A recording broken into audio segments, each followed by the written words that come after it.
They say betrayal never comes from enemies. And they're right. It comes from the people you trust.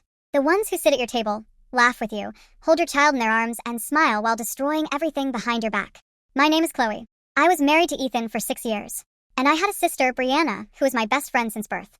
At least, that's what I thought. This is the story of how I lost them both in the same breath. Ethan and I were that couple everyone envied. Or so they said. We met in college.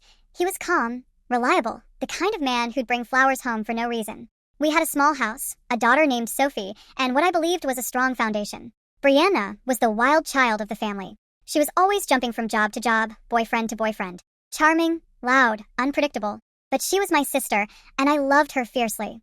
A year ago, she went through a terrible breakup and needed a place to stay. I didn't even hesitate. I opened our home, our lives, to her. Biggest mistake of my life. At first, it was innocent. She'd help out around the house, watch Sophie, laugh with Ethan over dinner. I was happy they were getting along. But over time, I started noticing things. Whispers when I walked into the room. Inside jokes I wasn't a part of. Brianna dressing a little differently. Tighter clothes, more makeup, even at breakfast. One night, I came home early from work. Ethan was supposed to be watching Sophie. But when I walked in, the house was quiet. Too quiet. I walked upstairs. Sophie was asleep. But I heard a sound coming from the guest room, Brianna's room. I shouldn't have opened the door. But I did. And I saw them. My husband and my sister. Together. They didn't see me at first. I stood there for at least 10 seconds. My heart stopped. My breath froze. Everything inside me shattered. When they finally noticed me, Ethan scrambled. Brianna didn't even flinch. It's not what it looks like, Ethan stammered. But Brianna? She looked me straight in the eye and said, maybe if you made him happy, I wouldn't have had to. That was the moment I realized this wasn't a mistake. This was war. I didn't scream, I didn't cry, not in front of them. I walked out, called my mom, packed Sophie's things, and left. I filed for divorce the next day. But I wasn't done. Turns out, Ethan and I still own joint property. A shared bank account. I froze it.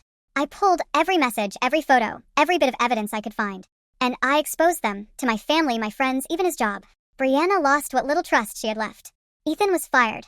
Apparently, fraternizing with your sister-in-law doesn't go over well at his law firm. And me? I rebuilt. I went to therapy, found peace. Even started dating again slowly, carefully. But I'll never forget the look on Ethan's face when I showed him the signed divorce papers and the photo of them that Sophie had accidentally taken on my phone weeks earlier. Proof. From a child. The only innocent one in this mess. I don't tell this story for sympathy. I tell it as a warning. Sometimes, the people you love the most are the ones already holding the knife. And when they twist it, don't beg, don't break. Rise. Because the best revenge is reclaiming your life and never looking back. And I haven't. Not for